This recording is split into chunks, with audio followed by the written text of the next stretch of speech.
আসসালামু আলাইকুম ওরহমতুল্লাহ। প্রিয় দর্শকবৃন্দু, আজ আমি নিয়ে এসেছি এমন এক গাছের গল্প যার প্রতিটি অংশ আমাদের জীবনের সঙ্গে জড়িত। হ্যাঁ, আমি বলছি আমাদের প্রিয় কোকোনাট ট্রি সম্পর্কে। যে গাছ আমাদের দেয় fresh coconut water, natural oil আর এক অসাধারণ সোর্স অফ ইনকাম। আজ আমরা জানব কিভাবে স্মার্ট ওয়েতে নারিকেল গাছ চাষ ও পরিচর্যা করা হয় যাতে ফলনও হয় বেশি আর গাছও থাকে একদম হেলদি ও গ্রিন।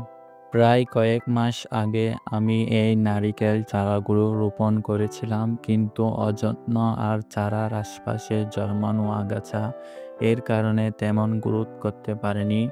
সো টুডে আমি এই নারিকেল গাছগুলোর প্রপার কেয়ার আর মেনটেন্স করব যাতে এগুলা ফ্রেশ হয়ে ওঠে, সুন্দরভাবে গ্রো করে আর ভবিষ্যতে ভালো ফলন দেয়।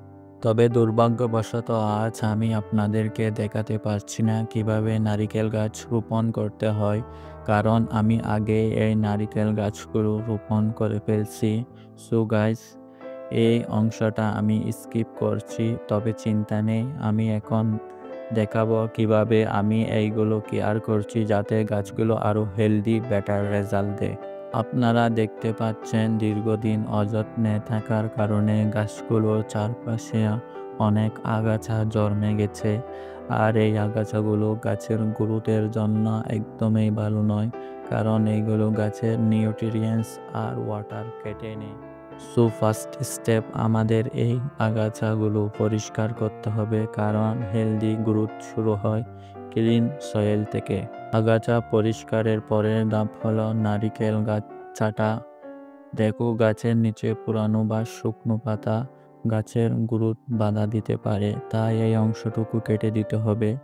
এতে গাছটা দেখতে যেমন সুন্দর লাগে, তেমনি এয়ার সার্কুলেশন আর সানলাইট ভালোভাবে পৌঁছায়, গাছের হেলথ এবং ইল্ড দুটো বাড়িয়ে দেয়।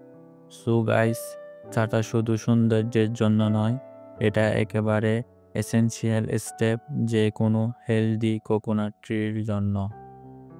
এখন আমি সবচেয়ে দরকারি অংশ নারিকেল গাছের মাটি আর সার নিয়ে কথা বলবো। নারিকেল গাছ ভালো ফল দিতে হলে মাটি হতে হবে নরম, উর্বর আর পানি যেন না জমে। এখন সার দেওয়ার কথা বলি। প্রতি গাছের গোড়ায় বছরে 2 বার দিতে হবে গোবর সার বা জৈব সার।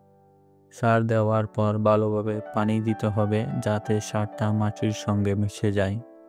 সো আজকের এই ভিডিওটা যদি ভালো লাগে তাহলে আমার চ্যানেলটা সাবস্ক্রাইব করে আমার পাশে থাকবে।